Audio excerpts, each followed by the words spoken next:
Countdown.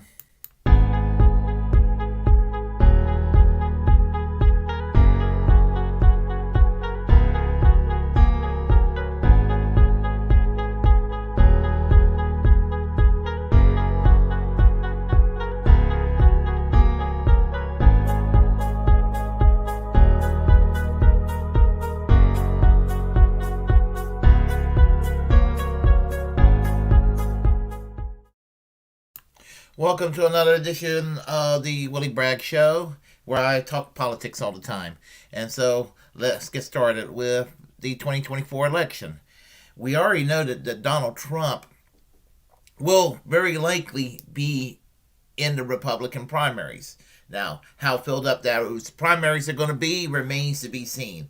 Would it be, Donald Trump, Mike Pence, and maybe some other nominal never Trumpers? They're trying to do an attempt at comeback. Would they go and would the Republican establishment kind of work a deal with Trump to keep him out of the primaries? Will he be the kingmaker and endorse, Ted Cruz? Would he endorse Ron DeSantis? Who will be the next Trump? In other words, that's going on in the Republican primaries. And somebody who is definitely not a Republican, it's actually kind of interesting seeing what could happen in the Republican primaries in 2024. As much as I am skeptical of the two-party system, I do keep up with what happens in the two-party system because they exist. They make policies for better or worse, usually for worse, and you need to know what's going on. So it's relevant to talk about two-party politics. But I would argue that it's just as relevant to talk about independent politics. Is why I actually try to face in a lot of focus or emphasis on independent politics. So what we're going to be facing in 2024 for the Republican Party remains to be seen. But remember 2016. You remember 2016 when Bernie Sanders and Hillary Clinton fought contentiously in the primaries. And I mean, it was personal. I mean, and the thing about it is that Hillary Clinton was the establishment favorite. And thing also you have to remember, part of the reason why I have an extreme hatred for Hillary Clinton, and it's a kind of hatred that would rival any Donald Trump simp. However, I do it from the left. When the right wing hates Hillary Clinton, they hate her usually for the wrong reasons. They actually think she's Bernie Sanders with a vagina. They think, there were people in the 2016 primaries on the Republican side, people I knew that said, well, Hillary Clinton is just as much of a socialist as Bernie Sanders, or, well, Bernie Sanders just came into primaries to make Hillary Clinton look like a centrist. He doesn't have to make Hillary Clinton look like a centrist. She is a centrist. Remember, Bill Clinton and his wife, Hillary Clinton, while they did not create the Democratic Leadership Council, they did use the Democratic Leadership Council to Reaganize the Democratic Party. And people need to realize the Democratic Party became a center-right party under the Clintons. I'm not going to say they were a social democratic or a labor party prior to the Clintons, but they were there was a time from the New Deal, from the New Deal onto maybe the Dukakis campaign in 1988, where it could be argued that the Democratic Party was set forth in a direction where it could become a labor party. And it was not quite there, but it was more so in back then than it is today. Although I will say that the Democratic Party, as critical as I am of Democrats in the year 2022, are they better in the year 2022 than they were under the heyday of the Bill Clinton era of the 1990s, all the way up to 2016? Marginally so, but I would not say that the Democratic Party is the Democratic Party of Hubert Humphrey or Adlai Stevenson, or George McGovern, especially George McGovern. I wish it was. I wish that was the case. But suffice to say, that the Overton window in the United States has gone so far to the right that someone like a Paul Wellstone. If you don't remember Paul Wellstone, Paul Wellstone was a Democratic senator from Minnesota. He died in 2002, and he was considered very far left. He was kind of considered a Bernie Sanders type within the Democratic Party. And I remember that time when Bernie Sanders and Paul Wellstone were kind of seen as one of the same, and they were for the most part. But someone like Bernie Sanders or Paul Wellstone today basically occupy the same spot where someone ideologically like Hubert Humphrey used to exist. That's how far to the right the Democratic Party has traveled. That Hubert Humphrey was considered the center of the Democratic Party at one time. Now, somebody who believes the way someone like Hubert Humphrey will believe today, they are the far, far radical left. That's our Overton window. That's the reality. So anyway, didn't mean to meander, but side points do make points, and to kind of keep things within context. So we go next to Hillary Clinton possibly making a comeback in the year 2024 because she wants a rematch. You would think with Hillary Clinton it would be just enough. Just the fact that Orange Man got defeated, in 2020, that Joe Biden, took care of Donald Trump. Now, and I'm even more so with Joe Biden than, let's say, a Bernie Sanders, because she would have felt like she had mud, egg on her face with Bernie Sanders actually defeating Donald Trump.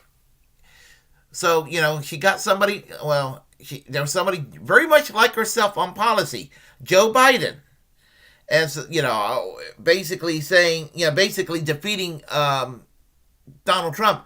I would think that would be enough. That would be like, well, payback is a bitch, Orange Man. You got yours. You got your comeuppance. This is revenge. And I would be like, come on, retire from politics. No. She wants to come back. And it's fucked up that Joe Biden could remain the president and lose to Trump or Cotton or DeSantis or Cruz or someone like, basically an empty suit like Pete Buttigieg or Kamala Harris, who's just another corrupt centrist getting owned by the Republicans in 2024. Because honestly, the way it looks, and anything can happen between now and 2024, and anything can happen between now and November with the midterms coming up. But from how it looks, how ineffective and feckless that the Democratic Party have been since they actually officially took back the Senate and having the House under their belt and having the presidency, how ineffectual that they are. People didn't vote for Biden just to sit there and just really do next to nothing and continue the Trump course. They wanted change. They wanted to return to normal. And I will argue that normal never left in spite of Trump leaving. But they wanted to return to normal.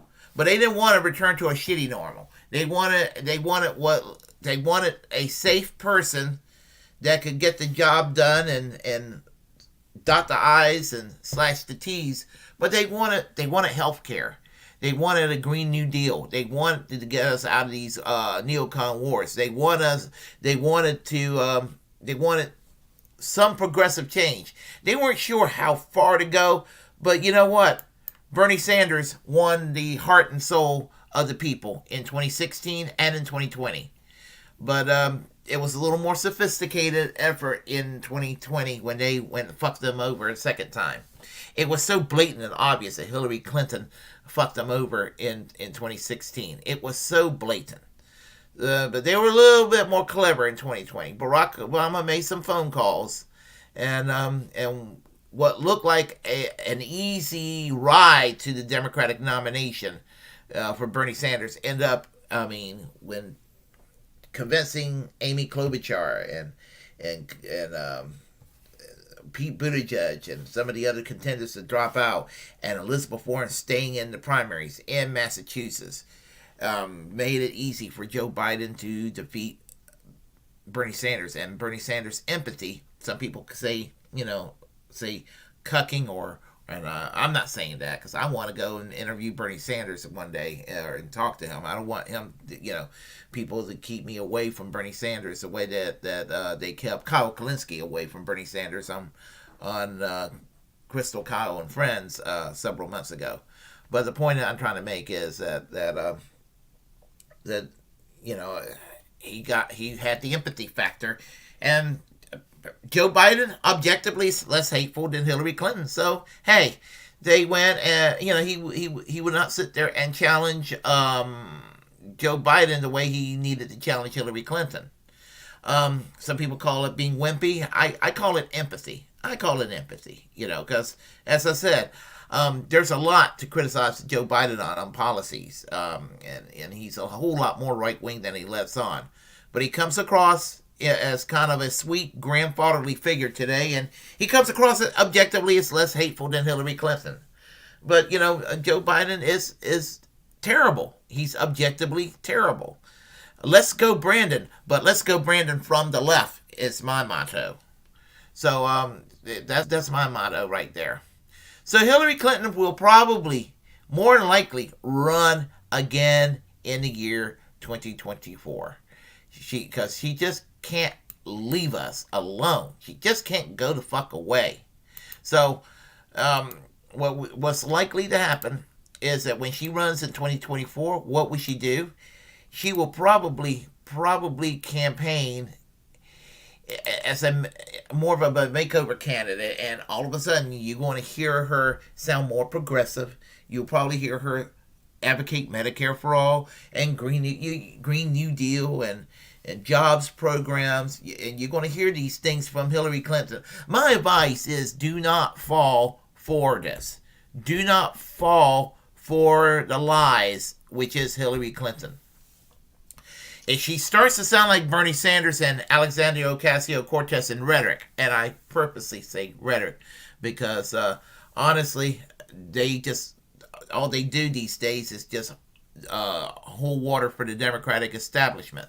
I know they want to do more, and I know that I'm not a member of the U.S. Senate. I am not a member of the U.S. House. So, and all the people who criticize Bernie Sanders and AOC and the outside, they're in the same boat as I am. They don't know what it's like to be a senator. They don't know what it's like to be a member of the U.S. House, and to be in a position from the left doing so, trying to fight not just Republicans, but trying to fight corporate Democrats.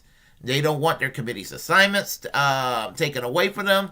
They want to be able to mingle in the cocktail parties and have access to the mainstream media, all this sort of thing. And none of them wants to be written off as the next Ralph Nader.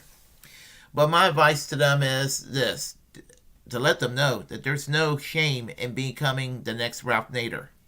If Ralph Nader was to run in the year 2024, I will vote for Ralph Nader again in a heartbeat. Don't believe me? Have Ralph Nader run. See what I'll do. But anyway, Hillary Clinton is going to more than likely pretend that she is like Bernie Sanders and AOC. She's going to pretend these things, and she's going to make it out like like she's been for all this shit all along. But she's going to take the I'm a progressive that can get things done attitude and basically try to give it like, look, I'm really just like Bernie. I'm just a little more clever than he is or AOC is about it. And do not fall for the lies. Do not fall for the lies. In the year 2024, when it comes to the presidency, I mean, the Republicans is a given. They got nothing to offer. But the Democrats, all they got is to offer a little bit of something only on rhetoric. And then once they're in, they will fail you, and they will fail you like they do every time in this modern age. So what's sad is that Bernie Sanders would have made a marvelous Democrat in the 1970s, but but today, as a Democrat, working within the Democratic Party, has proven to be a failure. I think he wanted to have it so that he could transport the Democratic Party into something like the New Democratic Party of Canada, or the British Labour Party in the UK, or the Social Democrats in Sweden, or the French Socialist Party. I think that was the aims of Bernie Sanders, but sad to say, it did not happen. So, anyways, I just wanted to float that out for all y'all right now, and remember to subscribe to this channel. Hit that notification bell. As a First Amendment absolutist, it's my duty to inform you to create your own platform and utilize it, because we are, in fact, the muckrakers of our time. Share the content on this channel and tell all your friends about it. Help make this channel grow. We have algorithm problems right now, shadow banning by YouTube, and we need to go and make sure to keep independent media alive. So until next time, let me just say that to keep that class struggle going, keep that red flag banner flying, and remember also to free Julian Assange. Take care.